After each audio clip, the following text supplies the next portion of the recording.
Hi everybody. I wanted to share with you something that's super special to me in my board game collection, and it's the game The Ungame. Tell it like it is. And it's basically a conversation game. And I was reminded of this game and its existence in my collection because we were re-watching on the Criterion channel The Royal Tenenbaums, which is a great Wes Anderson movie.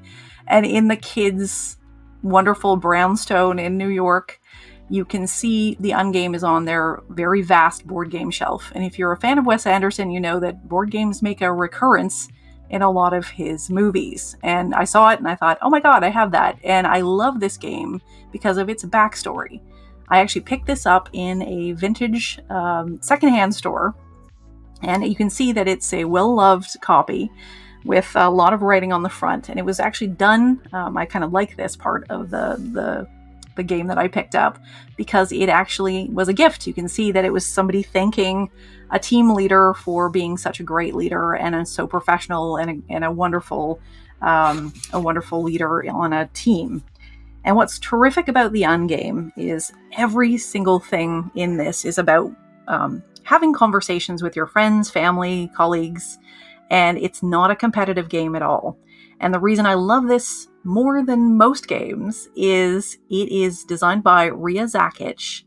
She was a mom and a wife in Garden Grove, California, who lost the ability to speak. She had polyps on her vocal cords, and she basically created this game as a way to communicate with her family when she was recovering. So it has this really special backstory. And she actually tried to market this game. I'm just going to put the lid over here. And was turned down by all sorts of publishers, which is a very old story for a lot of women trying to break into board game design. And that's why this is sort of near and dear to my heart. And the story goes that a neighborhood boy, a friend of the family, found an old version that she had thrown in the garbage. And he went to his family, and his family was so excited about the possibilities of this game that they offered to mortgage their house to have it published, independently published, this game, which I think is a really, really cool story. I want to show you the best part of this game, which I just set aside here. And it is the wonderful board. So you can see there's all sorts of areas on the board, and it is a roll and move game, but it's meant to just help facilitate conversation. So you can see right here, we've got places like the Happy House, the Complaint Campground.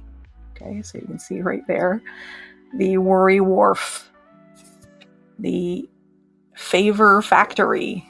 You can see right there. You've got the Compliment Clubhouse, the wonderful, and I'm sure places we visited in our mind, the Fearful Forest, the Impatient Island, the Cheerful Chalet, and back again, you can see right in the center of the board, you've got that Friendly Farm. Okay, so some really interesting, cool artwork here. And again, the object is really just to facilitate conversation. And you've got this wonderful start area here where all of the different player pieces get started in their journey. I'm going to read you a couple of the rules here. And it basically suggests that you take about an hour of your time. They say that, if you want a longer conversation, you can have a longer conversation if folks agree to that. But it is a, non-competitive, very simple game to play. And it's just about facilitating conversation. And you can see right here, we have different cards. Now, if you want to start in a light and fun way, that they recommend, starting with the yellow cards. And the yellow cards are meant to be just light, sort of friendly conversational starters. And you've got things like, if you received $5,000 as a gift, how would you like to spend it? So kind of fun things to think about. I'll just give you a few more of these. You've got, what is your favorite sport and why do you like it? Okay, so just a little bit lighter fare here. I'll start with maybe one more. Finish the sentence, the best thing about today is ... Okay, so start with yellow if you want to start a conversation with more small talk kinds of questions. And then you've got some deeper questions right here, which are the white cards. And here's a couple of examples. Make a statement about security. Okay. Or how about this one? What makes you feel frustrated? So different questions with different sort of prompts to get people talking. Here, let's try one more. Describe the best teacher you've ever had. Okay, so those are some of the white questions, which are deeper dives. And you can see right here, we have different player pieces. These are all original. They were actually in their original packaging, but the packaging was in a little bit rough shape. You can see that it was quite pristine for the most part, but just things that, like plastic does definitely age with different colors.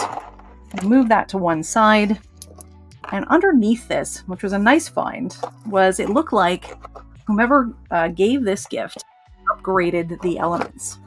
So you've got a couple of optional DLC, extended play content, where they actually added the green cards and the pink cards. And in the case of the green cards, these are questions submitted by marriage counselors, okay? And they're all about marriage. And in the case of the pink cards, these are designed for families to have enriched conversations about interpersonal relations. So marriage counseling and family questions that were submitted by folks. And in this case, I'm just going to open this up. The box is very, very high quality and thus a little hard to open. There we go. Don't want to hurt it too much. And you can see right here, here's a couple of examples of the pink cards. These are family cards. Complete the statement. If our family won $1 million, I would like for us to blank. Okay. And let's just try one more. Tell about your favorite TV show and why you like it. Okay, so these are sort of family questions, some light, some deeper. I'm going to give you one example of the marriage counselor questions. And these ones are really tricky. They're tell it like it is green cards for married couples. We're just going to look at one of them. Do you settle differences as they come up, or do you let them build up? Okay, so there's an example of a green card. Let's try maybe one more. Complete the statement. The most important reason for my being married is blank. Okay, so you get a sense of those, and these were submitted, once again, by marriage counselors. And what Rhea Zakich found was this really caused her own family to open up. She tells the story of how she grew up in the Great Depression, and her family was very emotionally distant and did not share their feelings with one another. And when she created this game, it actually caused her husband and her son to really open up about their fear over her illness, and really strengthen their relationship as a family. So I love this story about this game. I love this game. I love it in my collection. I would love to talk to anyone who also loves the Ungame as I do, because I think these types of non-competitive but structured discussion type games, the art of conversational kind of games, really, really speak to me. I love them so much. And if you have the Ungame in your collection, I'd love to hear from you. If you know anything more about the Ungame, I love collecting trivia about it. I would love to write an article about it one day, because I think it is a very, very cool backstory and certainly a great example of women in game design. Rhea Zakich, you've done great here. I am very, very proud to have this. And I want to show you one last thing before I go. And it is the best part of this game, in my estimation, which is this part right here. And it is a great little backstory of the game designer. That's Rhea Zakich right there. And she is the one responsible for this super cool, amazing part of board game history, which is now encoded and part of pop culture, appearing in such movies as the Royal Tenenbaums.